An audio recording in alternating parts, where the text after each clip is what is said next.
Hello, welcome to another episode of Baz Codes. I'm your host, Baz, and today I got a wild hair and thought I would do a something a little different. I have been working mostly on the emulator's internals the last couple of weeks, so I don't really have that much to show visually. Um, GS Squared is humming along. I'm getting geared up to start working on Apple II E hardware for the emulator, and that necessitated some internal refactoring to support different types of devices and be able to select at runtime, right, do I want a 2 plus, do I want a 2E? So I took a kind of a different tack for today's video. I got to thinking about, you know, back in the day, the Apple II was considered, a workhorse. A lot of people thought it performed pretty well, I think so for the day.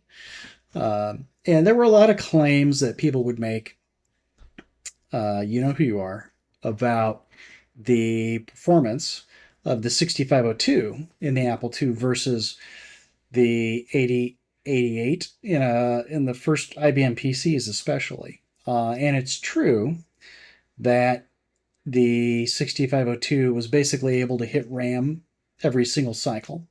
And even the first IBM PCs had to have wait states, and the RAM wasn't as fast as the processor at the time. So while the 8088 in a PC nominally had a faster clock rate, it was often waiting around for memory, so you didn't get quite the benefit of that.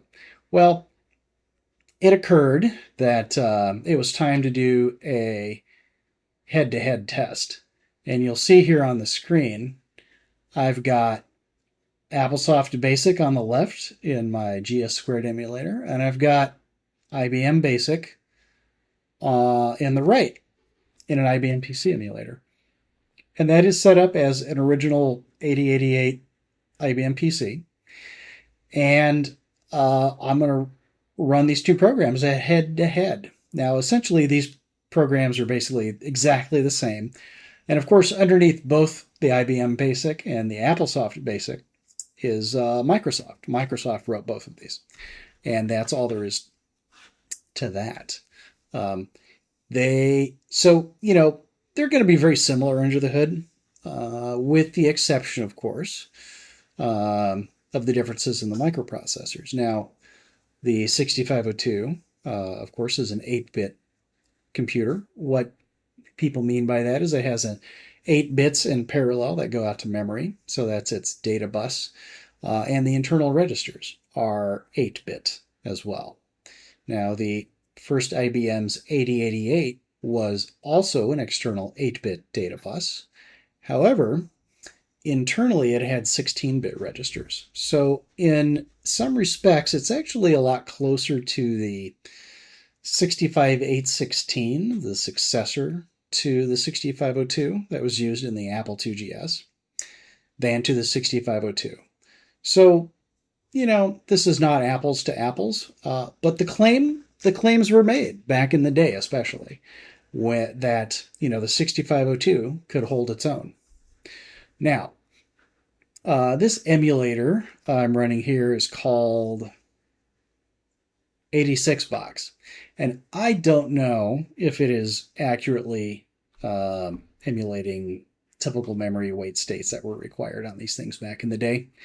The Apple II, of course, doesn't require wait states because it's, badass. All right. So I know you're all waiting for me to hit the button. So what I've got going on here is I've got a stopwatch. When I start these things, I'm going to hit the start thing.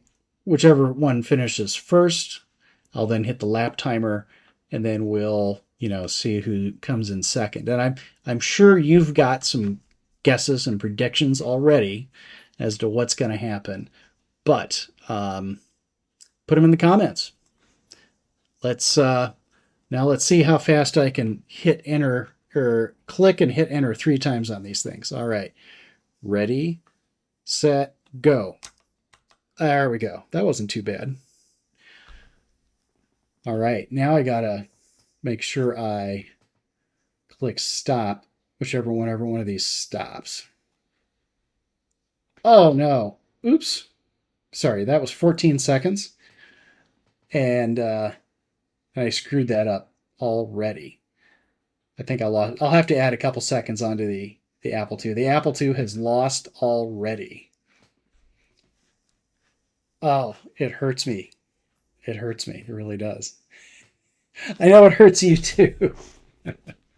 But let's see just how bad it is. Um, Now, of course, floating point is sort of a. Oh, there we go. All right, I gave it an extra couple seconds on there. So, if I recall, that was 14 seconds on the IBM, and what is that? 49 seconds. So let's see. What's 49 divided by 14? 3.5. Oh, okay. So this is saying the PC is roughly about 3.5 times faster than this Apple II. If you're looking at just the clock rate, the Apple II is a little bit more efficient. I'd say about 1.5 times more efficient per clock cycle than the 8088. Because this is running at like 5 megahertz and the Apple II is running at 1. So, but the difference is only 3.5. So there you go.